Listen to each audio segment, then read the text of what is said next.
that there are just thousands of families who are teetering on homelessness and have been, struggling mightily throughout the entire pandemic. And the universal basic income model is not new, but one that is new here to the state of Maryland. And so we were proud to present this pilot program, which we're hoping to take to scale, but we're going to launch it by serving 300 families directly, providing $800 a month for 24 months, and giving those families, empowering them to make their own decisions on how to spend down those resources. Compton, California has done an extensive study, as has other jurisdictions, on this model, and it has proven to work. And it has really proven to be a game changer in lifting families out of poverty and keeping them out of poverty. So we look forward to more efforts and initiatives like that. And when I think about the efforts that have been made, and frankly, the strides that have been made over the last 2 years, I have never been more hopeful that we can be as bold as to make a statement and back it up by saying something like, there is no reason why we can't end childhood hunger here in Montgomery County. There is absolutely no reason. We have the infrastructure, we have the organizations, we have the political will to be able to coalesce in ways that are extraordinary. And so I am looking forward to embarking on a journey with all of you to carry out the recommendations that have recently been made to establish an entity within the county government to solidify some of the coordination that's been happening through the efforts of Dr. Earl Stoddard and Mark Hodge and others who have been working to connect and collaborate on a strategic level within county government. We also need to make sure that all of your respective organizations have the administrative infrastructure that you need to be able to do your jobs. It is unfair for us to make contributions to your respective organizations and expect all of that to exclusively go into the delivery model and the programmatic model without acknowledging that we need programmatic infrastructure both to help track information and data, to help with development and to leverage the resources that you all are trying to bring from different locations, but also to make sure that people are compensated in the way that they need to be. I know that there are many of our colleagues and friends who are leaving the social work profession, who are leaving the social services profession because they're burned out and they're tired. And I'm sure you probably are all too. We need to make sure that people are supported in the way that they need to be supported in order for us to be able to carry out this work. The other thing that I think is going to be important to this work moving forward, and one that county government has to be a strong partner on, is the collection of data. All of us have data. There's a lot of it out there. And the county government has among the largest repositories of data that I think would benefit each of your respective organizations, whether it's our Department of Housing, whether it's our Department of Health and Human Services. We have the opportunity, especially on a macro level, without triggering confidentiality issues, to be able to help inform all of us to be more strategic in how we better support our clients and our constituents and our communities in the county. So that is going to be really important moving forward as well. And the final two pieces I want to mention in my opening comments that I'm especially excited about as well, the level of cultural competency that I've observed and seen, especially over the last 2 years, has been extraordinary. As all of you, I think, are aware, this council has been bullish on establishing a racial equity framework in how we carry out our programs and policies. But it's more than just words on a piece of paper. We are carrying that out in a variety of ways, but we have to continue to empower our communities so that they can better articulate what it is they need, what it is they want, what it is they need help with. And so meeting them where they are is going to continue to be especially important. And finally, I'll say this. There are never going to be enough resources for us to address the myriad of needs that are out there. That is the unfortunate reality. And the federal resources that we've received over these last 2 years have been a really important bridge to get us through this extraordinarily difficult time without falling off a cliff. And I venture to say that it has been successful. As bad as things have been, I think everyone knows they could have been so much worse. But those federal resources have an expiration date. And so we are going to have to think more creatively about how to bring in philanthropic organizations, private sector investment, in addition to enhanced investments on the county level. But we also need a stronger partner at the state. The state has been great in a variety of ways, but as we transition into a new administration a couple of years from now, I think all of us collectively are in a position to have our voices even more heard than they already are, because we're going to need a partnership with the state in order for us to be able to better leverage the resources that we're given and address any policy barriers that might be in our way to be able to complete our work. We know we have a strong partner in our federal government and in this administration. Let's hope that doesn't have an expiration date sooner than a few years from now. But we got to make sure we have the infrastructure in place and build off of the infrastructure that we already have, which is remarkable. I would argue the best in the country, but make it even stronger. So I've landed on hope, everyone. I really have. I've landed on really being positive and optimistic about what lies on the horizon. The need is there. It's growing. We feel it. We see it. We hear it. We sense it. But I think given the infrastructure that we have here, not just in the Zoom call, but we have across our community, and the assets that we have in our people, and the empowerment and the resilience that we've seen among so many different families who want to pitch in themselves and help, there's a lot to be excited about in our community and in our county. So I look forward to the panel discussion today. I want to thank you in particular, Heather, and your team for all of your continued dedication and for creating a time and space like this for us to be able to gather and lean in on each other. And there's so much work to be done, but we're going to get it done. So thank you so much, Heather. Thank you so very much to our County Council Vice President Albornoz for your food systems vision that you shared with us today on so many of these critical issues. And in particular, I really appreciate your holding up the priorities of data collection and analysis, a sufficiently resourced nonprofit sector, and culturally competent community services, because as you know, these are key priorities of the Food Council and our food security community more broadly. So I really appreciate your highlighting that in particular. And I too was thrilled to see the announcement of the new guaranteed income pilot program, and I really appreciate your leadership in that initiative, because as we all know, food insecurity is truly just a symptom of deeper systemic issues, in particular income inequity and insufficiency, and systems-based strategies like this are going to be critical for moving forward, not just our food priorities, but our cross-sector and community-wide goals as well. So thank you again for all your work and partnership, and we're looking forward to our continued collaboration as a food system community. So thank you very much. And so again, thanks for creating context and setting the stage for our important conversation today. So as part of this event, the Food Council requested community stories from our partners and sponsors, and we'd like to share a few of these submissions with you all before we turn it over to our featured panel presentation, which I too am really excited to get to. So we'll start first with a story from the Food Council's program assistant, Jana Washington. She'll be sharing a story that was submitted by Community Farm Share. So Jana. Thanks, Heather. This story is from Community Farm Share about a man with the initials KH. 4 years ago, KH arrived with his family as a refugee from Afghanistan. When he arrived, a Lutheran church helped him to get settled into an apartment and supported KH with other basic needs until he got a job to support his family.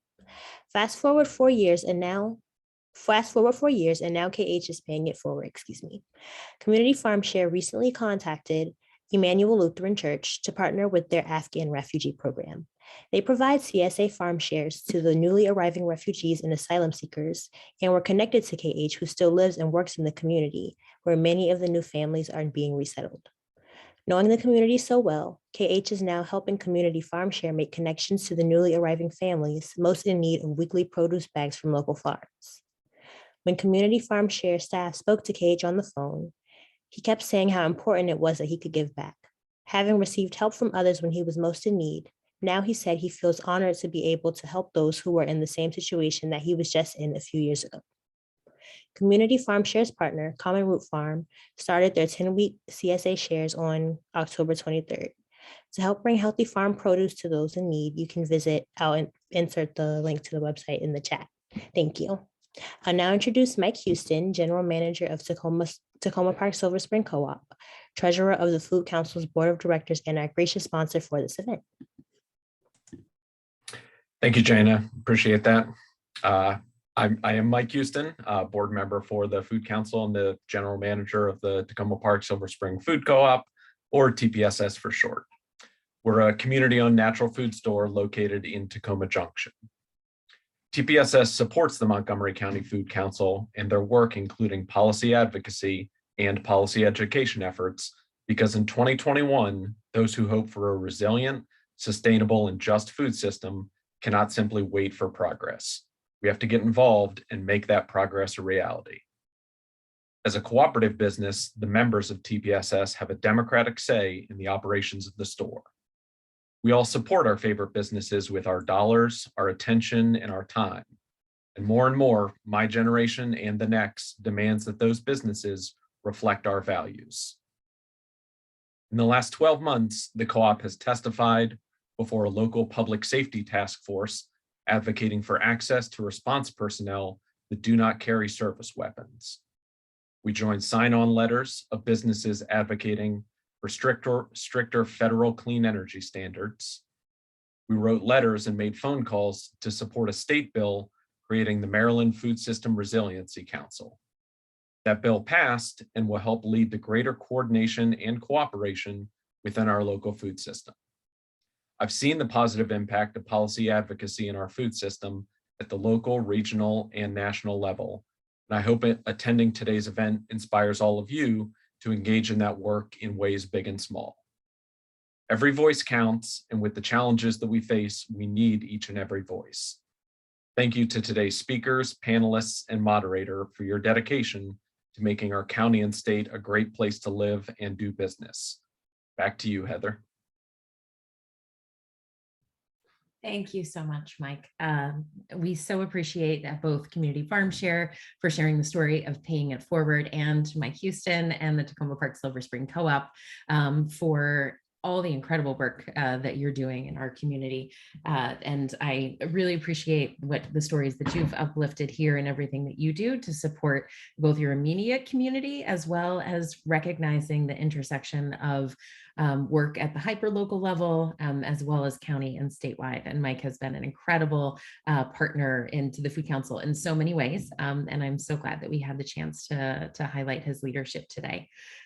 Before we move on, I was just checking the chat box to see who was joining us today. And in addition to so many of our treasured partners right here in Montgomery County, I also wanted to hold up how far the ripple effect of our community-based work right here in Montgomery County is carrying across the country, and welcoming our friends from Florida, Colorado, Philadelphia, Tennessee, Wisconsin. I know on our last week's session, we had an attendee from California. And I just really appreciate how community can be defined in so many different ways, and just welcoming our partners from across the country. And we look forward to learning from you and the incredible work you're doing in your communities as much as we can showcase what's happening right here in Montgomery County. So thank you to all our friends who are with us today. And so at this point, I am thrilled to turn it over to our events moderator, Vanessa Pierre, who will also share a short story about the impact of the Montgomery County Food Council's Food Security Community Advisory Board. And we have a number of our CAB members here today, so just welcoming them as well. So so happy to have you here and leading advocacy in partnership with the Food Council. Before kicking off our important panel discussion, so Vanessa, thank you so much for being here. I always treasure the chance to get to connect with you, and welcome. Thank you, Heather. Can everybody hear me? All right, I was having some tech issues before. Thank you for having me, Heather, and the Food Council. You know how near and dear to my heart you guys are, and for inviting me to do this today. I am Vanessa Pierre. I'm the Executive Director of Homestead Hustle and Healing, a very small nonprofit that arose out of the pandemic, through my own lived experience with food insecurity and through teaching residents how to grow their own food to increase self-sufficiency and decrease food insecurity. I'm also a food advocate in the county and a member of the Food Security Community Advisory Board for this year and hopefully next year as well.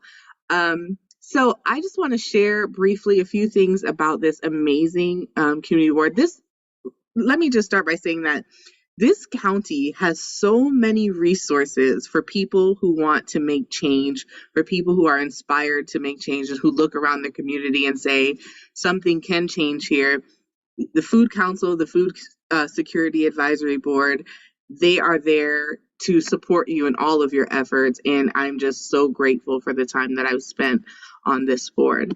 Some quick thoughts. The Food Security Community Advisory Board is comprised of county residents who have experienced or are experiencing food insecurity. FASCAB members develop and implement their own advocacy plans, which they work on by sharing issues they care about with the community.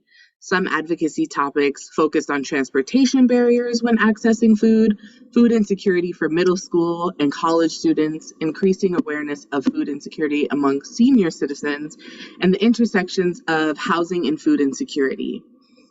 The project that I've been working on and always continue to work on is empowering my community to uplift themselves through food education and also advocating on behalf of the child tax credit.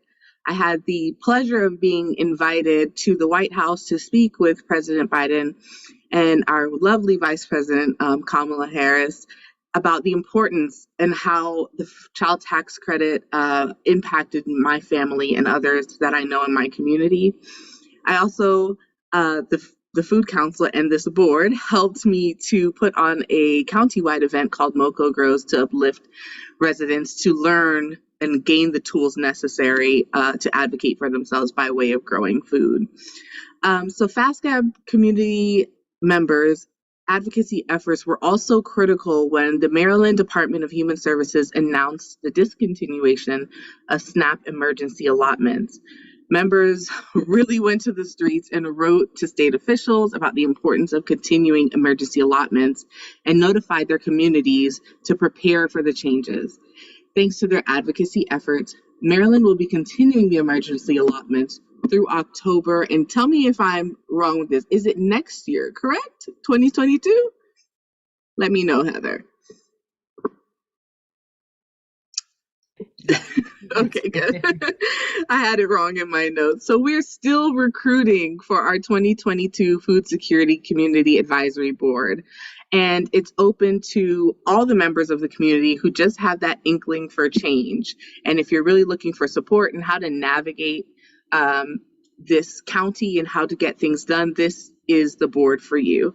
We meet 4 times a year, once every quarter, starting in January of 2022, to advise the Food Council and its partners on the implementation of the county's food security plan by sharing our experiences, thoughts, and perspectives.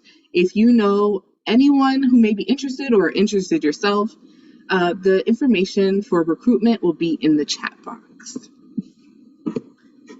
I want to thank you guys for bearing with me. I'm usually on the other side of these community conversations. This is my first time moderating, so here we are. Thank you all for joining us for this part 2 of this necessary conversation. And I'll quickly go over the goals of the session. Last week was amazing, and you guys, we have to make it even better. I know that Michael J was amazing, but we are going to close it out with a bang here today. So the purpose of this session is to equip nonprofit and community partners with actionable strategies to engage elected officials on key food policy issues, to learn about advocacy formats that are powerful in impacting policy change at different levels of government, and to hear concrete examples of how advocacy has led to policy and food systems change. So there's going to be a question and answer period. Each panelist at the beginning will have 3 to 5 minutes to introduce themselves and share remarks on the topics of advocating for food systems policy change.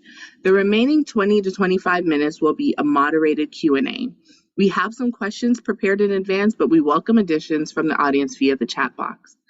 I'd also like to challenge everyone in the audience to think about as we go through and hear our panelists' remarks, ways that you can inspire advocates in your own communities.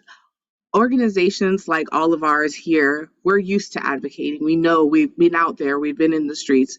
We know that things need to happen, and they need to happen rapidly, and significant change is required. But I would love for you all to walk away from this session and think of ways that you can inspire the people that you come in contact with every day to become advocates for their community as well. So I'm going to open it up and hear from our first panelist, Patricia Drummond, Executive Director of Rainbow Community Development Center. Patricia, please introduce yourself. Good afternoon, everyone. I am Patricia Drummond, the Executive Director of Rainbow Community Development Center.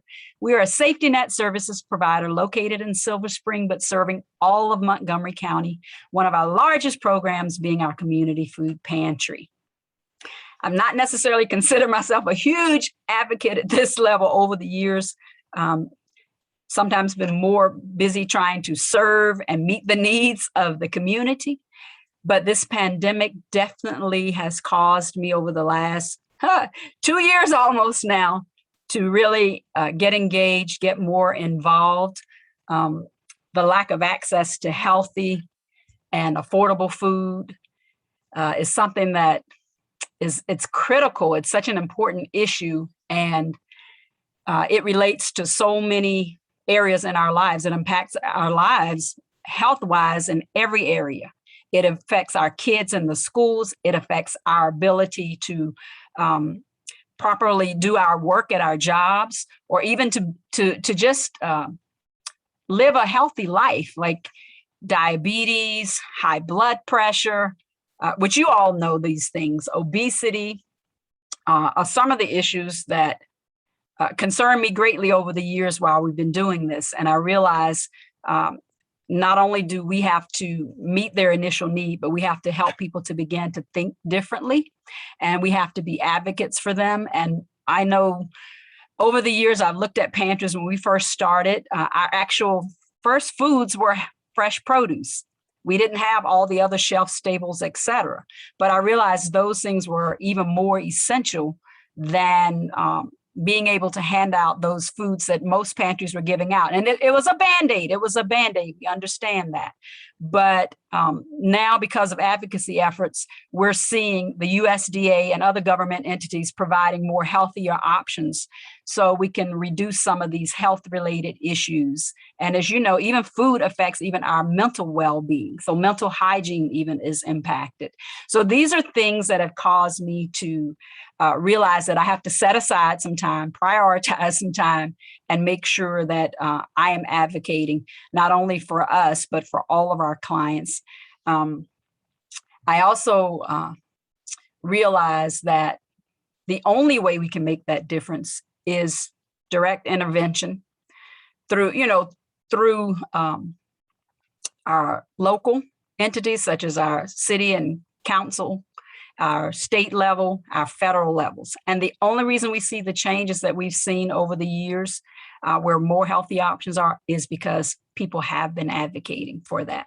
So I want to thank you all so much for including us today and allowing us to be a part of this discussion. Thank you. And my brain, sorry, listen, my stomach right now is advocating right now, saying, feed me. There's nothing wrong with that. There's nothing wrong with that, Patricia. Thank you so much. I love that phrase, mental hygiene. And I think we get so caught up in these words that we use all the time, food insecurity and throwing out, racial equity, that we forget that this is real people, and food affects mental health. Food, lack of food, it's a real issue that can affect other areas of your life and not just your tummy. So thank you for that. The next panelist that we have today is Manny Hidalgo. He is the Executive Director of Shepherd's Table. Come on up, Manny. Thanks, Vanessa, and thanks for pronouncing that perfectly. Did I do that? Thank you. That's not every day that I get to hear my name pronounced right. Appreciate that. So Shepherd's Table, we are a nonprofit. We're based here in downtown Silver Spring, but we serve the whole, really beyond Montgomery County. We serve sort of the greater Washington area because we are the largest provider of prepared meals in the DMV. Our mission is to improve the quality of life, create a pathway towards self-sufficiency, and inspire hope for the most vulnerable experiencing food insecurity, homelessness, and poverty. And we welcome everyone to our community table for meals and access to social services provided with compassion and respect. So just to say a couple things about advocacy, really for us, the idea to get involved in advocacy actually started before I even got here. It was a conversation that my board chair had with Jackie DiCarlo from MANA. And she asked a great question of Jeremy Rosner, our board chair, and she said, you know, it's wonderful that the Shepherd's Table is doing what it's doing, and it's been in the community 38 years and whatnot. And it's wonderful to hear you guys advocate for funding, but it would be nice to hear you advocate for like a change in the system. And I'm very grateful to Jackie for bringing that up, because when I started, you know, immediately there were like, well, you know, how do you feel about doing advocacy work? And my background is definitely a lot of advocacy work. I used to work for CASA of Maryland, among other organizations, but I was at CASA when the decision was made to sort of pivot from direct services and move more towards advocacy. So I know what's involved with that. And just a couple of things I wanted to say about that. Well, first of all, a formal commitment was made to do advocacy work in the strategic plan. And so it was more than just a conversation with Jackie. It literally was a decision on the part of the staff and board that one of our 4 areas of expansion would include advocacy work. And then our first sort of foray into it, and I say this because I think everyone should be aware of this, right? When you do advocacy work, you do take risks, right? Especially if you're being bold about it. And our first, small foray was to put out a statement when George Floyd was murdered, and we called out the injustice. We called out that we thought it was a murder. We called out that there's a problem with systemic racism in this country and whatnot. And sure enough, you start getting the emails. I don't understand why Shepherd's Table has an opinion. You guys need to stay out of this, and I'm not sending you money anymore. Now, granted, it's 1 or 2 voices, right? And a majority of other people were like, hey, kudos to you. Thanks for speaking out, da-da-da. But you have to be ready for that. If you're doing advocacy right, you're going to piss some people off, right? And I would argue, if not, then you're probably not really getting into changing society, because we're always going to have a society where some people really benefit from things staying the way they are, from not having any change whatsoever. So anybody who's out there saying we need to change society is going to have pushback. And it happened again, actually, recently. We had our first real formal advocacy event on October 10th. And we invited Senator Kristen Holland and Congressman Jamie Raskin to speak and to talk about the issues. Sure enough, as soon as we put it out there, get the email. Really just, I've been a 30-year donor to Shepherd's Table. Really disappointed that you would have, the Antichrist Jamie Raskin on your stage. I'm like, really? That's news to me. So you don't know, whose feathers you're going to ruffle. But it is going to happen. So I guess my thing is just to put that out there, that for not to scare anyone away from advocacy. We wholeheartedly believe in it. We're committed to it. Our next step is to actually hire an advocacy coordinator so that we can dive deep and actually put some money into this, put some time and resources and energy. But we know that in doing this work, we will lose some support, and that's okay. We're prepared for that. I happen to believe we're going to gain way more support than we're going to lose. And I've seen that happen both at CASA and when I was at Latino Economic Development Center. Same thing happened. We started doing advocacy and lost some folks, but gained way more people than we lost. So that's why I think it's totally worth doing, regardless of some of the inherent risks involved in doing advocacy work. Thank you so much for that, Manny. And I love how you stuck to your values, no matter what the naysayer said. And I think people respect that, and they see and more people want to support you because you're firm in your mission and who you're here to help, opinions aside. So that's really wonderful. Thank you. And I like to ruffle feathers. So this works out. Ben Perry is our next panelist. He is the CEO of Compost Crew. Step on up, Ben. Thanks, Vanessa, and hello, everybody. Good to see you. So, quick introduction about Compost Crew. Compost Crew is a food waste recycling and composting business based in Rockville, Maryland. Our mission is to eliminate food waste and revitalize the Earth's soil through clean, convenient, and affordable composting that's available to as many people as possible. And our specific focus is getting more people to source separate their food waste and organic material, to divert it from the waste stream, but also to promote distributed on-farm composting to support our local food and agricultural system. So our business model itself promotes change and advocacy, but we've also been involved in specific advocacy efforts over the past couple of years, really in a few main areas. One is to promote on-farm composting and make it easier for us and also for farmers to accept organic material and produce high quality compost on their farm to improve the quality of their soils, but also wean themselves off of chemicals to amend the soils. The second area has been through expanding the source separation and collection of organic material to make it put in place both incentives for businesses to divert their organics from the waste stream, but also to make it mandatory for certain types of businesses to recycle their food waste. That's a second area. A third area has been in youth education. So we've been partnering with schools and students and doing other things to try to change the habits at the youth that will follow habits that will follow them for the rest of their lives. And then kind of wrapped up in all of that is to support our local businesses and our local economy, because we feel that that's very important for a planet-friendly community and resilient communities. And our approach has been, as a business, there's some organizations that can raise money and just are there to advocate. We're a small business that we don't get outside funding, we don't get government funding or subsidies. And so we have to stand on our own 2 feet with just our business model. So we really have to pick and choose where we advocate. And our approach has been, let's not recreate the wheel. There's already so many good people and good organizations that are doing advocacy work, like the Food Council, like the Environmental Impact Working Group of the Food Council that we've been involved with, or Institute for Local Self-Reliance, who we've worked with a lot.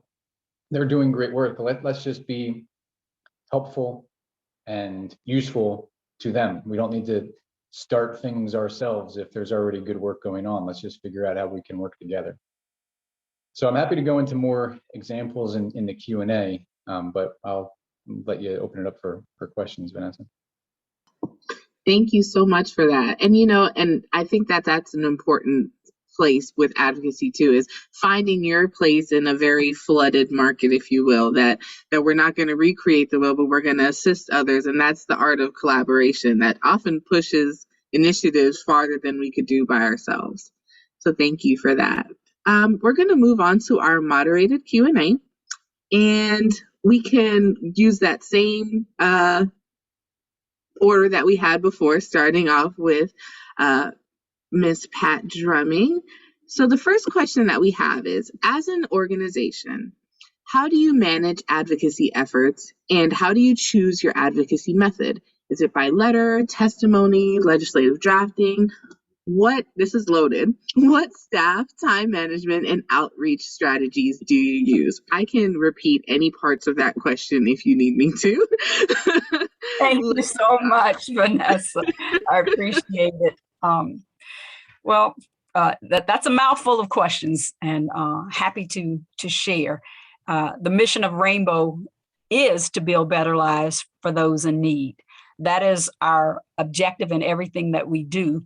So being an advocate for those that we serve and for the other food provider agencies and other safety net services providers is something that we willingly and gladly jump on the bandwagon for. We're in the midst of building programs that get to the core of poverty. As I said earlier, food and just addressing the basic issue. And even as Heather talked earlier about systemic issues and things.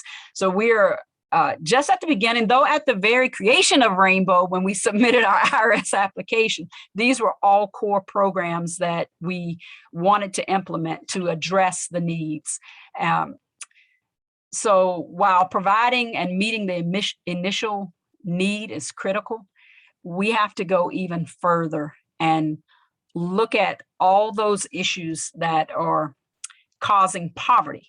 That's the root and core of it, for me. And like I said, as Heather talked earlier about the systemic issues, and how do we implement programs and processes that help our clients to come up out of poverty, as you did. And as I said, you're an excellent example, of someone who took advantage of all the things that Montgomery County, and as many of you have heard me say, especially those of you on the Food Council, you've heard me say it over and over. And anytime I'm talking with any of our legislators from the county, anywhere, even state, I am always lifting up Montgomery County and the programs and how they have connected to the provider partners and even the Food Council. They didn't just stick to Food Council because they know if you're hungry, if you're in need of food, you're probably in need of a whole lot of other services that are impacting your lives. So as a smaller nonprofit, that's primarily been volunteer-led over all of these years. And we have found that our best method is to support the other organizations that are engaged in advocacy work. We write letters, we send emails, we engage all of our volunteers and our clients. All the information that we get, and we are signed up, believe me, for some of everything, for anyone who's advocating for the things, the safety net services, the food, et cetera, that we are engaged in. So we make sure that we get that information out to our mailing list. We also provide copies to our clients directly that are here in our receiving food, and we encourage them and let them know that their voice does matter. And telling stories, though, that are compelling, that grab the hearts when you have these opportunities. I was one who always wanted to stay away from government agencies, et cetera. We don't want to have to deal with all the bureaucracy, et cetera. But then you realize that if you don't speak and you don't engage and you don't encourage the people who need those services to use their voice, nothing's going to happen that's going to make a change. Here at Rainbow, we also, one of our groups that we engage is Friends of White Oak. And I don't know if you all are familiar with them, but June Henderson, who came up through sort of like you, she's at every place I go throughout the years. June is there speaking and advocating and sending emails out to her network of people so that when we're sending out that information, for every opportunity for clients to have a voice, it's available to them and that they can be a part of that. And also houses of worship, as you know, which are generally respected in the community and trusted in the community, trusted pillars, right? So we want to make sure that we're using every possible avenue that we can to make our voice heard and to have the voices of those in need addressed. And we want to engage more. That's great. That lived experience piece is major. That's a major factor. I love that answer. And you got all the parts, Ms. Drummond. You did. So there we are. On to you, Manny. Would you like me to repeat the question? No, luckily I have them here. All right, great. Yeah, I guess probably the one, I'm not sure if you asked it, but I know it was on the list. It's what is the most difficult obstacle in your advocacy efforts, and how did you overcome it? Is that okay if I address that one? Yeah. So the question we're on now is how do you manage your advocacy efforts, and how do you choose your advocacy method? Yeah, that's cool. We can stick that one. Yeah. Managing the advocacy efforts is tough if you don't have staff dedicated to it. I think that's, the people that I've been able to rely on to really push this forward, because unfortunately, even though we put in the strategic plan, we didn't put money towards it, thinking that this is something that we could do without staff. And I think that's a mistake. I think you have to have staff assigned to the work. And especially because to Pat's part, or to what Pat was saying, the importance of amplifying the voices of people directly in need. You should never be ever in a position where you're taking away the agency, right, of the people that you're serving. And so getting your community to speak up in a way that they'll be heard requires staff time, staff attention. It requires somebody who's really good at doing that. And so like when we had our event on October 10th, we started with a client, a meal guest, who talked about, why he came to Shepherd's Table and why it's important that we do more to create more food resiliency in our community, and told his story. So I think, to get people to tell their story and to lead with the people telling their story. Obviously, at some point you have to pipe in too, and tell and sort of amplify with, hey, support, bill number 86, blah blah blah. You got to get into the technical aspects of advocacy, but as far as bringing it to life and keeping us grounded, you really have to amplify the voice of the people you serve. So and that takes staff time. So I would say we've managed to the extent that we can with a lot of the same things as far as letters and sign-on letters and helping. We did a call to action on October 10th and had a list of 3 things that we wanted people to advocate for. One, of course, being, make sure that the funding in the Build Back Better budget, includes, food security, includes housing. A lot of our folks are homeless. So housing is a big issue for us.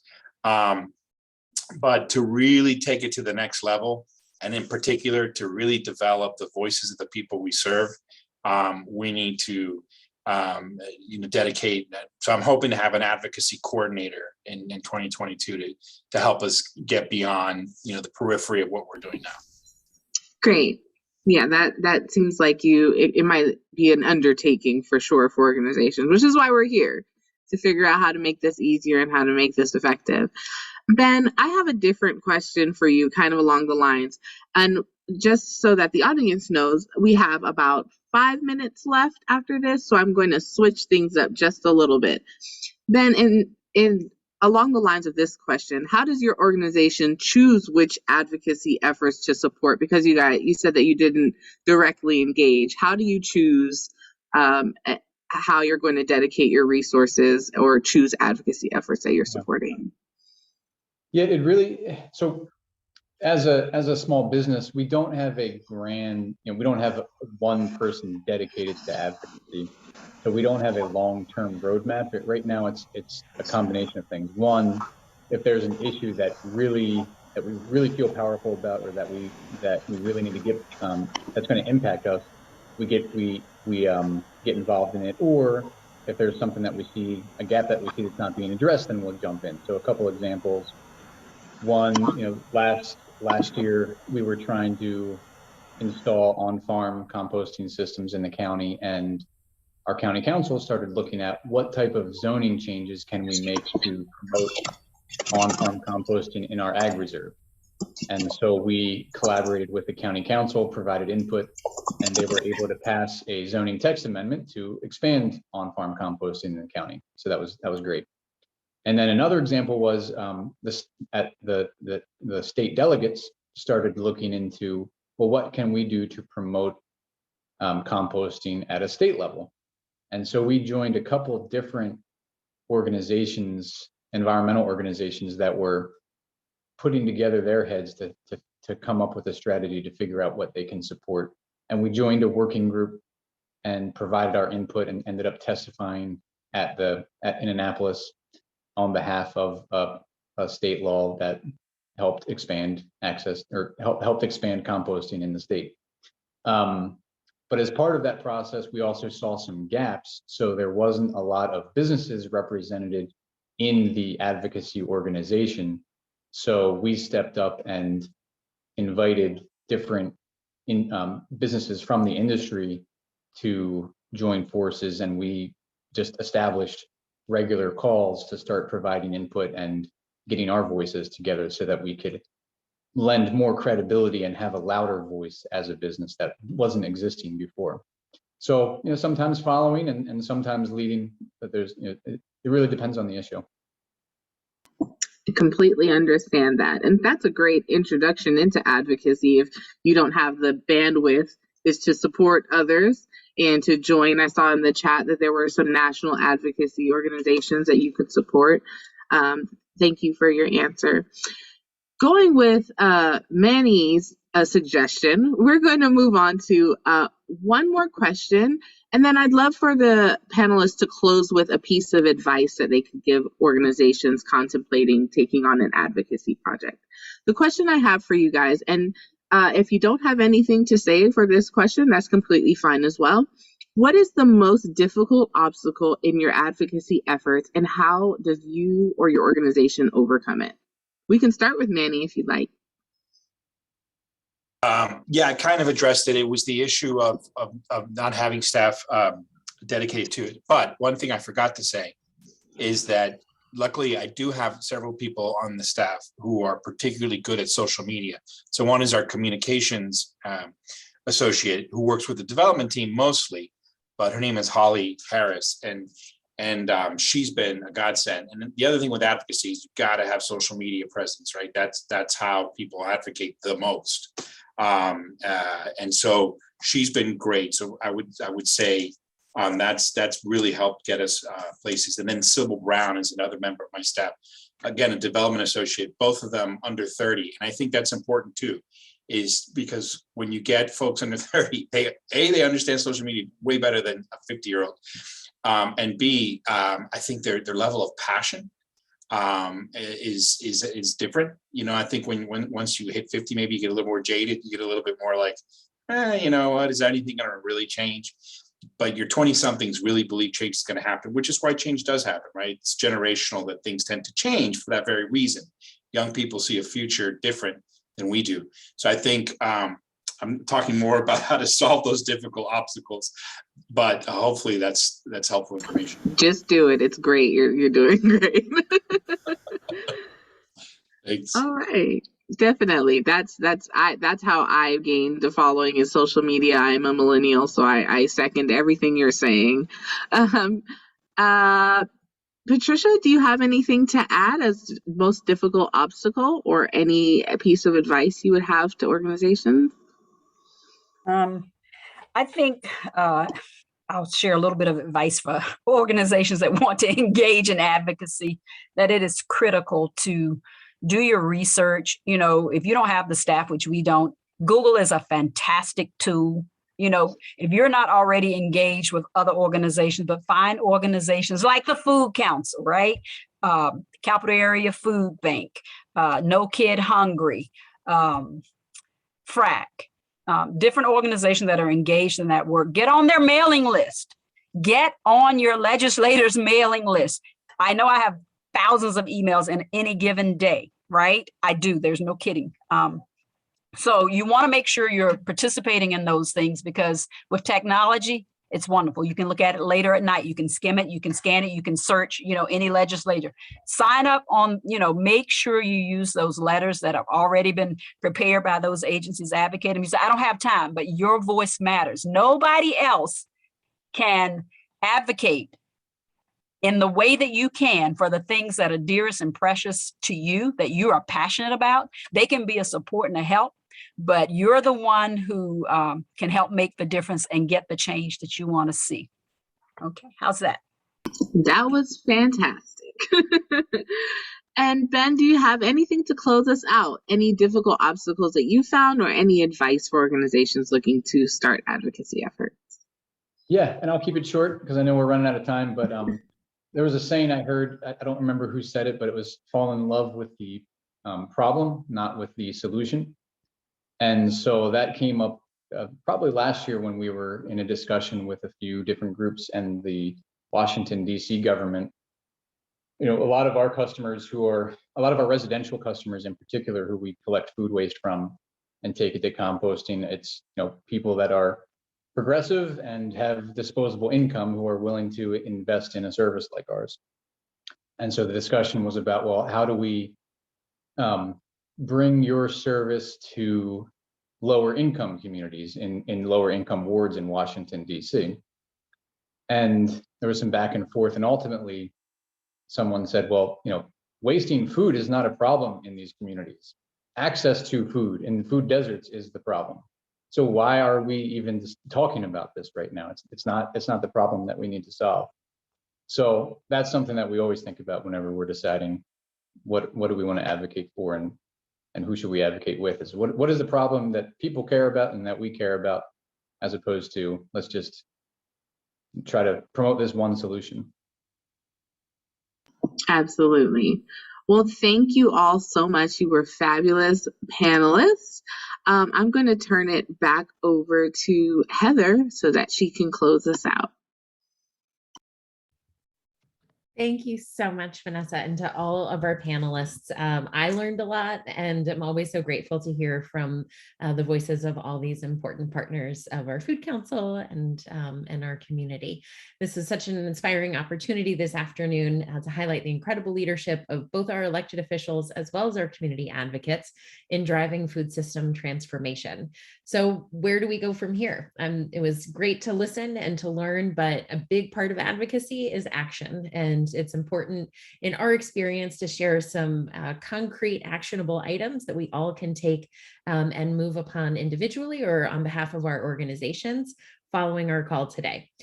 So I'll list a number of different opportunities and ideas here, but just want to share that they'll also be listed on our event page in case you missed the list here or want to go back or share with others. First, you can watch and share recordings of this two-part series. A link to part 1 is already on our website, and we'll upload the recording of this event very soon. Both parts of these series included important actionable strategies for engaging with elected officials. In part 1, we heard about what are ways that elected officials and policymakers like to hear from residents on their priorities at the municipal, at the county, and the state level. And we also encourage you to watch, rewatch, and share these recordings as much as you'd like. Next, we also encourage you to join the Food Council's Advocacy Listserv, and more importantly, not just receiving the emails, because like Pat, I get, everybody gets 1,000 emails a day, and so it can be hard to keep up, but it's also a really important platform for you to share your priorities or issues or information that you find as valuable resources and tools also. So hoping it's a listserv that can foster two-way communication. But on this listserv, we share information on opportunities to weigh in on food system policy issues, mostly at the local and state level, but there are lots of great ways and places to share your voice. And we want to make sure that everybody's aware of those. Also want to encourage you to consider joining national listservs that are focused on food systems policies, like the Food System Policy Network. And I put in the chat box just a minute ago, where you can learn more about this important resource from the Johns Hopkins Center for a Livable Future. You can also join a community advisory board, like our Food Security Community Advisory Board that Vanessa already highlighted today, the Community Action Board, thanks to ISAT for putting information about that from the Community Action Agency in the chat box, or one of the many, many county commissions. And last but not least, there's more programs that the Food Council are offering to continue this conversation, including our Raise Your Voice, a communications, advocacy skills, and social media strategies workshop. So like Manny shared, social media is an important advocacy tool. And this is an event or a workshop that we've offered a number of times in the past, including in partnership with Hunger Free America, to just help give specific examples about data and stories and how you can share those as a part of your policymaking outreach. So the event's going to be at 7 p.m. on Wednesday, December 1st, or you can join us for any of our working group meetings. We have a working group meeting usually once a week focused on our 4 main priority areas. And also we have our biweekly food security community calls. Those are open to all, including as are all of our working group meetings, and we share policy priorities and highlights on each of those gatherings. So we hope you can join us again sometime soon in the future. So again, all this information can be found in the chat box or at mocofoodcouncil.org/advocacy.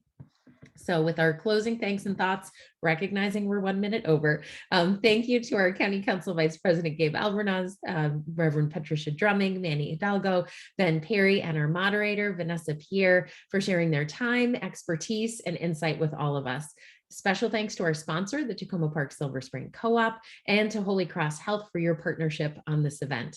Special thanks and particularly to our Food Council staff. Please wave, everybody. In particular, Michelle Caruso, Jana Washington, and Beza Tena, and our policy committee members for their dedicated and talented hard work that made today possible. And then finally, thanks to our Community Advisory Board, council members, board of directors, and the over 2,000 people and organizations that are collaborating right here in Montgomery County and our region to transform our food systems to build resiliency, sustainability, and equity right here in Montgomery County. Thanks all so much for your time and partnership. I'm looking forward to continuing this journey together. Good luck in your advocacy work. Have a great day. Bye-bye, everyone. Thank you.